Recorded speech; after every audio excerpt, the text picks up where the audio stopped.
UGM dengan tegas menyatakan bahwa Joko Widodo adalah alumni UGM yang telah mendapatkan ijazah dari UGM sesuai dengan ketentuan.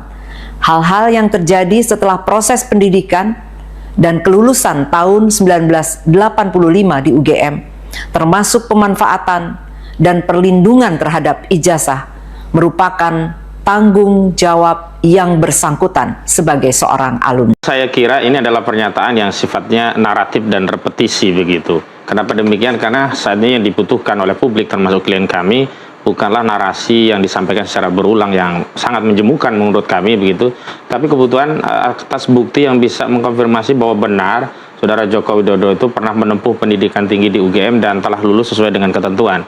Bahwa UGM telah menegaskan ulang ketentuan yang dilakukan oleh UGM terhadap Saudara Joko Widodo itu telah terverifikasi dalam pengertian diakui bahwa benar Saudara Joko Widodo pernah menempuh pendidikan tinggi di UGM dan UGM telah memberikan ijazah sesuai dengan ketentuan kepada Saudara Joko Widodo. Akan tetapi di poin 10 dari 10 poinnya itu ada yang menarik menurut saya untuk dicermati, yakni UGM itu tidak bertanggung jawab atas penggunaan ijazah setelah lulus dari UGM. Artinya penggunaan ijazah yang memang sudah diberikan oleh UGM kepada alumni itu murni tanggung jawab alumni.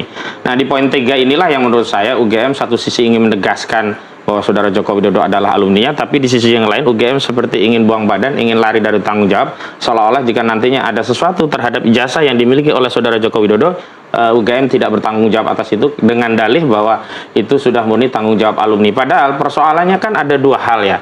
Yang pertama, ijazah diberikan oleh UGM kepada alumni dan tidak ada kaitannya dengan UGM karena memang tidak dipergunakan untuk suatu jabatan publik yang butuh verifikasi dari UGM.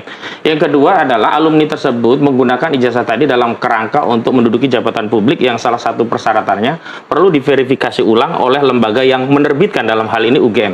Nah, dalam kasus Saudara Joko Widodo, ini kan bukan alumni biasa, tetapi alumni yang pernah menggunakan ijazahnya setidaknya untuk 3 kontestasi politik, Pilkada Solo, Pilkada DKI Jakarta, dan tentu saja Pilpres yang itu terjadi 2 kali. Dan dalam prosesnya sesuai dengan ketentuan pasal 169 Undang-Undang Nomor 7 Tahun 2017 tentang pemilu, maka syarat itu juga kemudian oleh otoritas penyelenggara pemilu dalam hal ini KPU diverifikasi, dan tentu saja memberikan verifikasi pengakuan bahwa benar itu adalah mahasiswa adalah otoritas yang menerbitkan ijazah, dalam hal ini UGM. Jadi tidak tepat kalau UGM buang badan.